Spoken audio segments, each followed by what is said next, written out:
শিবসাগরের মানুষ ময়রা যাব, আমার কিছু হইব? শিবসাগরের যে অবস্থা হয়েছে আমরা যদি হেল্প না করি ময়রা যাই আমার কিছু হইব? এই কথাটা দরং ডিস্ট্রিক্টের একজন মানুষে বলে নাই। আর সবাই চাই মানুষ মানুষের জন্য। আর আজকে 3-4 দিন ধরে আমরা কালেকশন করতেছি এই শিবসাগরের জন্য। শিবসাগরের সবজির অভাব হয়ে আছে, তারা সবজি পাইতেছে না, মানুষের খালি চাউল ডাল দিতেছে কিন্তু সবজি খাবার পাইতেছে না।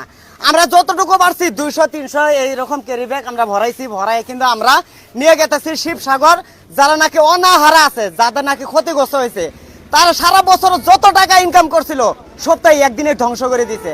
আমরা যদি তাদের পিছনে মাসের পর মাস লাগি তাহলে আমাদের কোনো কষ্ট হইব না। আমাদের তো আছে ইনশাল্লাহ, আল্লাহ তাআলা আমরা যদি এই হিসাবে গরিবের পাশে থাকি আমরা কিন্তু আরো পাবো ইনশাল্লাহ, আল্লাহ তাআলা আমাদেরকে আরো দিব।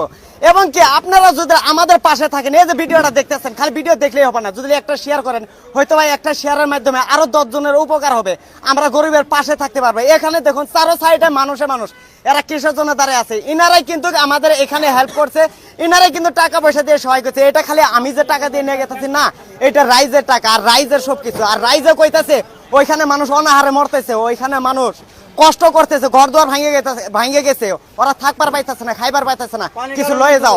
আজকে মানুষের পরামর্শ নিয়ে কিন্তু ইতিমধ্যে গাড়ি লুট করানো হইতেছে, প্রায় গাড়ি লুট হয়ে গেল, আরো কিছু মাল আছে। গাড়ি লুট হওয়া শেষ হলে কিন্তু এখন আমরা রওনা দিব, আর 2 তারিখে সকালে গিয়ে কিন্তু আমরা শিবসাগর পাবো।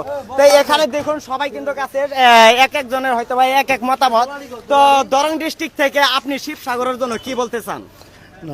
দরং ডিস্ট্রিক্ট শিবসাগর তো জায়গাটা তো এই জায়গা, আর মানুষগুলো বহুত বিপদে আছে। তো ওই জায়গায় সবজিটা দিলে খুব ভালো হবো, আর ওরা খুব মানে ভালো মনে করবো, আর আপনাদের জন্য মানে খুব ভালো হবো। সবাই দোয়া করবো আপনারা যে এই কাম আরো আগে যারা ভিডিওটা দেখতেছে এইটা আরো করতে পারেন, যারা ভিডিওটা দেখতেছে আরো সহায় যে আপনারা করতে পারেন, তার জন্য আমি দোয়া করি। যারা ভিডিওটা দেখতেছে তাদেরকে বলেন ওনারা যদি শেয়ার করে উৎসাহ পেয়ে কিনা আমরা আরো ভালো কাজ করতে পারবো। এইটা যারা যারা দেখতেছে সবাই যদি শেয়ার করে তাহলে অল্প একটু আর একটু সবাই শেয়ার করে দিবেন। তো আমি এখানে বেশি কিছু বলবো না, আমি ভিডিও লং করি না, আমি সবসময় শর্ট করি। তো সবার প্রতি ভালোবাসা এবং কি দোয়া রইলো। তো সবাই ভালো থাকবেন। তো এখানে আরো একজন মুরব্বী আছে, তো মুরব্বীর কাছে শুনবো। তো শিবসাগরবাসী যে অবস্থা হয়েছে, ওনারা ধ্বংস হয়ে গেছে, তো আমরা যতটুকু পারতেছি আমরা সাহায্য করতেছি। তো ওনাদের জন্য এবং কি পুরো ভারতবর্ষে যে মানুষগুলো আছে তাদের কাছে কি বলতে চান, যে ওনাদের কিভাবে সহায় করবে, কি বলতে চান আপনি? আমরা আর কি বলবো, ধরুন আমরা যাই পারি তাই সহায় করতেছি। হ্যাঁ, আরো মানুষের যেন সহায় করে, কিছু আরো 2-4 জনে করবো, বুঝলেন নাই? তার মানে সবাই করতে হইব, কারণ যেহেতু মানুষ মানুষের জন্য, যেহেতু মানুষ মানুষের জন্য, আমরা মানুষ হয়ে মানুষের পাশে দাঁড়াবো। আর এই হিসাবে আমরা মানুষের পাশে থাকবো। তো আশা করছি সবাই ভালোবাসা দিয়ে যাবেন। এই পর্যন্ত, নেক্সট টাইম আবারও দেখা হবে। সবাইকে আসসালামু আলাইকুম, খুদা হাফিজ। সকলো কামৰ আপডেট দেখুৱাই আছোঁ, আৰু যিহেতু কাম চলি আছে, পুনৰবাৰ কৈছোঁ কাম চলি আছে, ঘৰ বনোৱা কাম চলি আছে।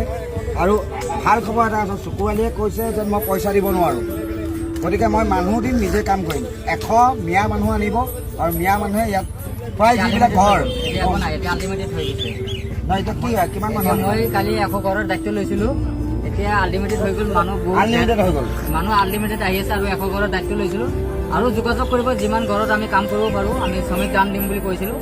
তেওঁলোকে ফ্ৰীকৈ কাম কৰিব, কিন্তু তেওঁলোকক থকা খোৱাৰ ব্যৱস্থা আমি কৰি দিম। আমি আছোঁ, যুৱকসকল আছোঁ। এতিয়া মই দেখুৱাই আছোঁ, চব আপোনালোকে বহুত মানুহ আহিছে কাম কৰিবলৈ বিভিন্ন ঠাইৰ পৰা।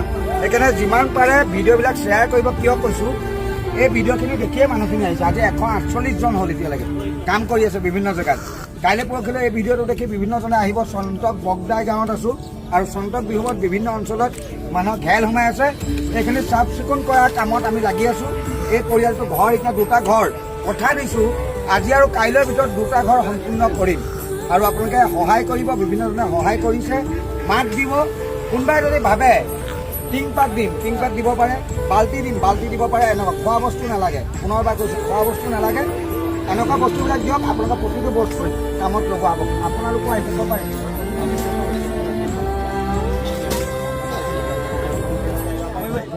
ইয়াতে গম পালোঁ যে বাইদেউ আপোনাৰ ঢুকালে, আমি তেওঁলোকক মাত এটা দিব আহিলোঁ। গতিকে আমি অনাগত সময়ত আমি আৰু সহায় কৰিম বুলি আমি ইয়াত কথা দিছোঁ।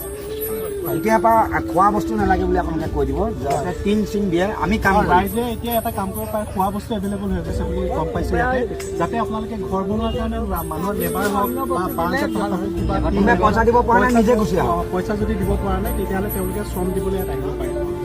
সকলো আহক, যিমান পাৰে আপোনালোকে ভিডিঅ'টো শ্বেয়াৰ কৰি সকলোকে জনাই দিয়ক আমি কাম কৰি আছোঁ। আমাক কাম কৰাত অলপ আপোনালোকে আশীৰ্বাদ দিয়ক, দোৱা কৰক আৰু আমাক সহায় কৰক, লগ দিয়ক, সেয়াই লাগে। ধন্যবাদ।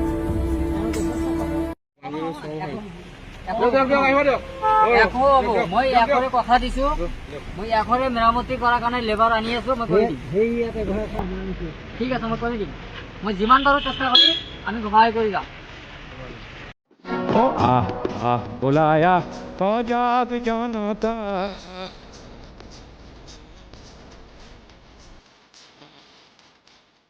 যদি কলেজত পঢ়িছিলে, এতিয়া ব্যৱসায় ন, এতিয়া ব্যৱসায় তেখেতে আহি এইমাত্ৰ আমাৰ বান সাহায্যৰ কাৰণে 1 লাখ টকা দিছে অৰূপ কুমাৰ বৰুৱা দাদাই।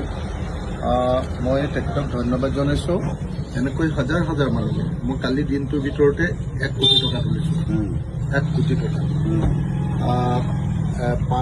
10জন মানুহে মোক 5 লাখ টকাকৈ দিছে আৰু বেলেগ বেলেগ মানুহে বেলেগ বেলেগ পৰিমাণৰ পইচা দি কালি মোৰ প্ৰায় 1 কোটিতকৈ অকণমান বেছি আৰু 2 লাখমান বেছি এনেকৈ পইচা তুলিছোঁ। আজিও এয়া আৰম্ভ হৈছে।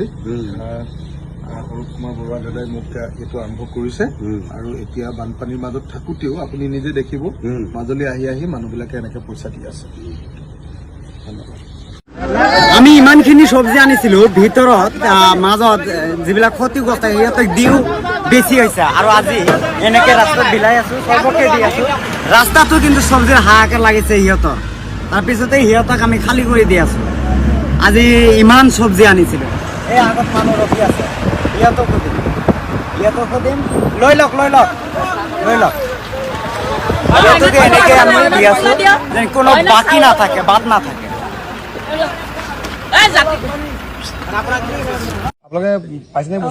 পোৱাটো পাইছো, কিন্তু আমি ইয়াত এতিয়া মুখতে যেনে হলেও কোনোবাই কিবা এটা হলেও আমাক দিছে, আমি খাবলৈ হেৰি হৈছো। আমাতকৈ ভিতৰুৱা খিনিতো পোৱা নাই, ভিতৰুৱা খিনিয়ে পোৱা নাই। আমি যদি পানী ইয়াত 2 বটল পাইছো, তেওঁলোকে 1 বটল পালেও বহুত খিনি হেৰি হয় খাবলৈ। সেইকাৰণে আপোনালোকক কৈছো যে পাৰে যদি তাৰমানে আমি যাম। ৰোমান্টিক দৃশ্য দেখুৱাম দেই। দাদা আপোনালোকৰ এই জেগাৰ নাম কি? গৰুমৰা হাইস্কুলৰ সন্মুখত এইফালে কেমেৰাফালে চাই কওক। এই গৰুমৰা হাইস্কুলৰ সন্মুখত এখন গোৱাল গাঁৱৰ এঘৰ মানুহৰ মই এই কলগছৰ ভূৰত উঠি গৈ আছোঁ। চাব দেই কেনেকুৱা ভয়ংকৰ পৰিৱেশ। দাদা বাঁহডাল থিয় কৰি দিয়ক, ৰাইজক দেখুৱাওক পানী কিমান। এই বাঁহডাল চাওক, এই বাঁহডাল মানে আপোনাৰ বুকুলৈকে ডুবিছে ন। এই এবুকু পানীত ডুবি থকা এখন ঘৰৰ পৰিৱেশ দেখুৱাম। এই যোৰহাটৰ হৃদয়বান ব্যক্তিসকললৈ মোৰ কাটৰ অনুৰোধ, আপোনাৰ এই গৰুমৰা অঞ্চলৰ এই জেগাটোত মানে তেখেতসকলে বৰ কষ্টত আছোঁ বুলি মোক জনালে। তাকে আপোনালোকৰ ভিডিঅ'ত মই দেখুৱাই দিছোঁ। দাদা আপুনি কওকচোন আপোনালোকৰ অসুবিধাবিলাক। অসুবিধা মানে চাওক, আমাৰ এতিয়া খোৱা মানুহৰ অসুবিধা কিছুমান আমি ভুগি হৈছোঁ। এতিয়া আমাৰ এতিয়া শৌচ লেট্ৰিন বুলিবলৈ নাই, গম পাইছে, নাও বুলিবলৈ নাই। আমাৰ কোনো মানে এইখিনিলে গাড়ী গৈ আহিলেও ন খাই চিধা যায়, হয় বুজিছেনে। কিবা এটা দিব লাগে আমি খোজোঁ, কিন্তু খুজিবলৈ আমি বেয়া পাওঁ। গতিকে এতিয়া আমাক সহায় সহযোগ কৰিবলৈ তেনেকুৱা আমাক কোনো অহাও নাই। আমি কলভূতে আহোঁ, আকৌ কলভূতে গুচি যাওঁ, ঘৰৰ ভিতৰত সোমাওঁগৈ। চব কি মৰ্মান্তিক পৰিৱেশ। কৈ যাওক আপুনি। আমাৰ এতিয়া কাৰেণ্টৰ কথাটো নাহেই ইয়াত। কাৰেণ্টটো কালি কাটিলে বাৰু, সকলোকনে কাটিছে। এতিয়া মোৰ গৰু আছে ইয়াত, ছাগলী আছে ৰাস্তাত, এইখিনিতে বহি থাকোঁ, ৰৈ থাকোঁ। কিন্তু ৰ'লেও কিটো হ'ব, আমি একো নাপাওঁ নে কি, কোনোবা হাগেই দিয়ে নে কি নাজানো আৰু। সেইবিলাক আমি যি পাব চৰকাৰে চোনটো পাইছোঁ, বুজিছোঁ। গতিকে হয় চৰকাৰী সাহায্য আপোনালোকে পাইছেই বাৰু, হয় নাই। খালি আমাৰ যোৰহাটৰ হৃদয়বান ব্যক্তিসকলে এটা অনুৰোধ, পাৰিলে এইটো অঞ্চলৰ ব্যক্তিসকলকো অলপ সহায় কৰিবলৈ আহিবচোন। আমি আচলতে মোৰ মানে ক্ষুদ্ৰ প্ৰচেষ্টা বুলি কৈছোঁ আৰু ধৰক আমি হ'লোঁ ক্ষুদ্ৰ ব্যৱসায়ী। আমি কোনো চৰকাৰী ফাণ্ডৰ পৰা বা NGO বা কোনো দল সংগঠনৰ পৰা অহা নাই। আমাৰ নিজস্ব মানৱীয়তাৰ স্বাৰ্থত মানে আমি নিজা প্ৰচেষ্টাত আমাৰ ক্ষুদ্ৰ ব্যৱসায়ীসকলে অকণমান সহায়ৰ হাত আগবঢ়াওঁ বুলি এই অঞ্চলৰ আহিছিলোঁ। আহি পেলাই দেখিলোঁ মানে ভবাতকৈ বেছি ভয়ংকৰ দৃশ্য। আপোনালোকেও চাওকচোন, মই দাদাৰ ঘৰলৈ কলগছৰ ভূৰত মই গৈ আছোঁ। চাওক কলগছৰ ভূৰতে এই দাদা ঘৰলৈ যাবলগীয়া হৈছে। এতিয়া এবুকু পানী কিমান মানে এটা মানে আপোনাৰ পৰিৱেশ হৈ আছে আপোনাৰ মই নক'লেও আপোনালোকে ভিডিঅ'ত দেখিবলৈ পাইছে। গতিকে পাৰিলে আহিবচোন, অকণমান সহায় কৰিব এই মানুহ ঘৰক। বহুত কষ্ট ভুগি আছে মানে এইটো অঞ্চলৰ প্ৰায়ভাগ মানুহেই মানে বহুত অভাৱত চলি আছে। আহিব এপাক, তাকে মই কাটৰ অনুৰোধ জনালোঁ সকলোকে। ধন্যবাদ। জেগাই নাই মানে শ্ৰাদ্ধ পতা নাই কেনেকৈ পাতোঁ কেইদিন হ'লে এতিয়া কেইদিন হ'ল এতিয়া আপোনালোকৰ ধৰক আজি 12-15 দিন হৈ গ'ল, এই 12 দিন 13 দিন হৈ গ'ল। এই 19 তাৰিখে নে কেই তাৰিখ হৈছিলে 14 দিন আজি 14 দিন হৈ গ'ল। অঁ ইয়াত বোকা আমাৰ এনেকুৱা ফিল্ড এখন আছে, ফিল্ডখনত ইমানখিনি পলস আৰু মানুহ যাবও নোৱাৰে, ওলাবও নোৱাৰে, তাত সোমাবও নোৱাৰে নহয় ঘৰবিলাক। আৰু হেৰি উটি যোৱা কেইদিন পিছত পালে মানুহগৰাকী এই 3 দিনৰ পিছত উদ্ধাৰ হৈছে। দেওবাৰে এনেকুৱাতো বহুত ঘটনা ঘটিছে ন ইয়াতে, বহুখিনি ঢুকাইছে।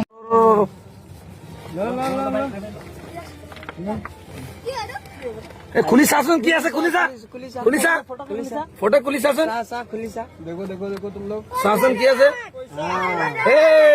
ভাল লাগিছে বানপানী হৈ যোৱাৰ পাছত আমাৰ কি হৈছে জানেনে, সকলোৰে জ্বৰ হৈছে, কাৰোবাৰ বমি ভাৱ হৈছে, গোন্ধবিলাক পাই লগতে খজুৱতি হৈছে। তাৰ কাৰণে ডক্টৰ জিয়াউল ইছলাম IECৰ ফালৰ পৰা বহুখিনি আমাক দৰৱ দিয়া গৈছিলে। ইয়াতে আপোনাৰ খজুৱতি, তাৰপিছত পেট চলা, তাৰপিছত জ্বৰকে ধৰিলে বহুখিনি ঔষধ আছে। আৰু চবতছে ভাল লগা কথাটো কি জানেনে, তেওঁলোকে এনেদৰে ধুনীয়াকে লিখি দিছে কোনটো। এতিয়া কি হয় জানেনে, আমি যদি দৰৱখিনি দি থৈ যাওঁ, তেওঁলোকে কেনেকে কোনটো খাব লাগে সকলোৱে নাজানে ন, তেওঁলোকে লগতে এনেকে লিখি দিছে। আৰু আমাৰ সকলোৰে ফালৰ পৰা তেওঁলেও বহুত বেছি ধন্যবাদ থাকিলে যে তেওঁ মানে গোটেইখিনি মানুহৰ কথা ভাবি ইমান ধুনীয়াকে, বিশেষকৈ ঔষধটো চবেই দিছে, কিন্তু এনেকে লিখি দিয়াটো সঁচাকে বহুত বেছি ভাল লাগিলে। তেওঁক আমাৰ ফালৰ পৰা বহুত বেছি ধন্যবাদ, যাতে তেওঁ আগলেও এনেদৰে সকলোকে সহায় কৰি যাব পাৰে। ভগৱানে তেওঁক সহায় কৰক। মই যেনেকে হ'লেও থাকিম, মোৰ মাক খালি যেনেকে হ'লেও আপোনালোকে কিবা এটা ব্যৱস্থা কৰি দিয়ক। ইমানটো আপোনাৰ ফোন নাম্বাৰ আছে না নহয়, আজিয়ে যোগাযোগ কৰি পেলাই এইটো এটা মানে ল'ৰাটো মানে এহেঁতি এতিয়া থাকিব ইয়াত পৰা নাই। এই ভিডিঅ'টো আপোনালোকে এবাৰ চাবচোন। এই যে মানুহজন দেখিছে, এই মানুহজন আমাৰ ইয়াৰ অসমৰ নহয়, মানুহজন অসমৰ বাহিৰৰ পৰা আহিছে। তেওঁ অজস্ৰ খোৱা বস্তুৰ লগতে প্ৰতিখন গৃহস্থীলে, বানবিধ্বস্ত প্ৰতিখন গৃহস্থীলে তেওঁ এখন পালেং আনি দিছে। দেখিছেনে, ইমান বোকা পিছলত তেওঁ আনি কিমান ধুনীয়াকৈ নিজে পাৰি একদম ফিটিং কৰি দিছে বিচনাবোৰ। ভিডিঅ'টি 18টা গৰু আছিলে ন, নাকান্দিব একো নহয়, চব ভাল হ'ব, ধৈৰ্য ধৰক। আমি আছোঁ, গোটেই অসম আছে, পৃথিৱীখন আছে, চবৰ লগতে। ৰাইজ, আজি আমি আহিছোঁ নতুন বস্তি ফালে, আৰু নতুন বস্তিত যাৰ ঘৰ একেবাৰে উটি গৈছে, সেইকেইঘৰ মানুহক অলপ সকাহ দিবলৈ আৰু আপোনালোকে দিয়া মৰমেৰে আমি প্ৰতিটো ঘৰতে, যাৰ ঘৰ একেবাৰে উটি গৈছে, এনেকুৱা উটি যোৱা ঘৰসমূহত আমি 2000 টকাকৈ আমাৰ টীমৰ ফালৰ পৰা যাচিবলৈ আহিছোঁ।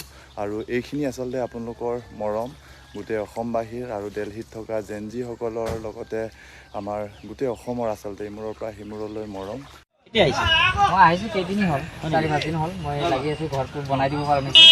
এইফালে ইণ্টাৰপ্ৰাইজ লৈছে দায়িত্ব, আমি সেইফালে লৈছে 100 দায়িত্ব। আপুনিতো ঘৰ বনাই আছে ন, এই ইণ্টাৰপ্ৰাইজ লৈছে, আমি সেইফালে 100 লৈছোঁ আগত।